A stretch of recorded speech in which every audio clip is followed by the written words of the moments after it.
শোভাবাজারের গঙ্গা আর গঙ্গার পাশ দিয়ে চলে এসেছি কুমোরটুলি। হ্যাঁ, সবাইকে জানাই ওয়েলকাম টু কুমোরটুলি। কুমোরটুলিতে রয়েছে 50 টাকা থেকে শুরু করে 50,000 টাকার ঠাকুর। সরস্বতী ঠাকুর দেখতে দেখতে পৌঁছে গেলাম কালী ঠাকুরের কাছে। হ্যাঁ, কি সুন্দর লাগছে এখানে কালী ঠাকুর, একদম সামনে থেকে তোমরা দেখে নাও। রয়েছে এখানে একতলা সমান সরস্বতী ঠাকুর। পুজো আর 1 সপ্তাহ বাকি, তাই টাইম ওয়েস্ট না করেই চলে এলাম এখানে সরস্বতী ঠাকুর নিতে। বিভিন্ন স্টাইলের সরস্বতী এখানে অ্যাভেলেবেল, যেখানে অন্য কোথাও এই ধরনের সরস্বতী ঠাকুর পাওয়াই যায় না। তোমরা দেখতে পেলে এই বাচ্চা সরস্বতীটাকে। হ্যাঁ, এটা কিন্তু একমাত্র কুমোরটুলিতেই পাওয়া যাচ্ছে। এবার তোমাদের এই সরস্বতী ঠাকুরের রেটগুলো বলতে শুরু করছি। এখানে তোমরা যে ঠাকুরটা দেখতে পাচ্ছ, এটার প্রাইস হচ্ছে 2300 টাকা। এই ঠাকুরগুলো 2200 টাকা থেকে 3000 টাকার মধ্যে। আরে না না, ভয় পেও না, একটু আগেই যেটা বললাম যে 50 টাকার ঠাকুর, এই দেখো এই ঠাকুরগুলো হচ্ছে 50 টাকা।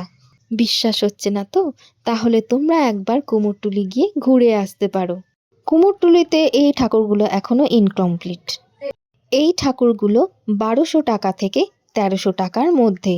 যে ঠাকুরগুলোকে তোমরা ইনকমপ্লিট দেখলে, সেই ঠাকুরগুলোকে কারিগর সাজিয়ে গুছিয়ে দেয়।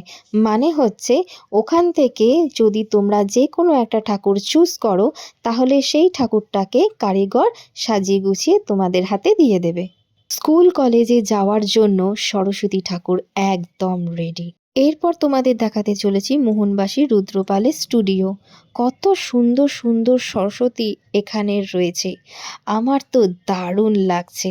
আজকের দিনটা আমি সত্যি ভীষণভাবে এনজয় করেছি এখানে।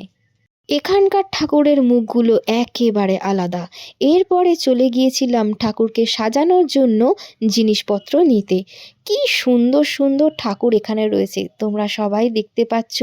কত মিষ্টি মুখের ঠাকুর, আর এই যে বেনারসি পরে আছে কালী ঠাকুর। এই ঠাকুরগুলোর রেট 1100 টাকা থেকে 1500 টাকার মধ্যে।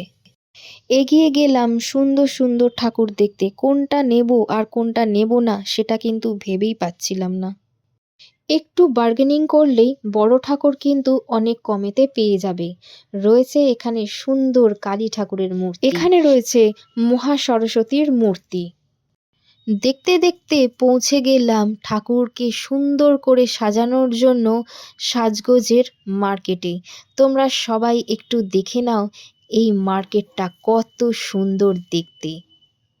এরপর কারিগরের হাতে সেজে উঠছে আমাদের বাড়ির ঠাকুর।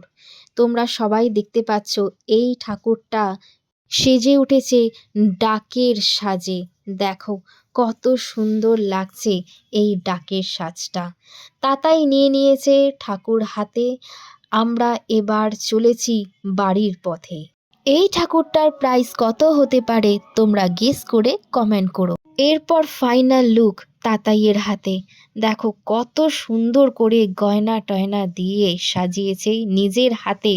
তাতাই একেবারে একদম অন্য রকমভাবে সাজিয়ে তুলিয়েছে মা সরস্বতীকে। দেখা হচ্ছে সরস্বতী পুজোর দিন পুজো নিয়ে।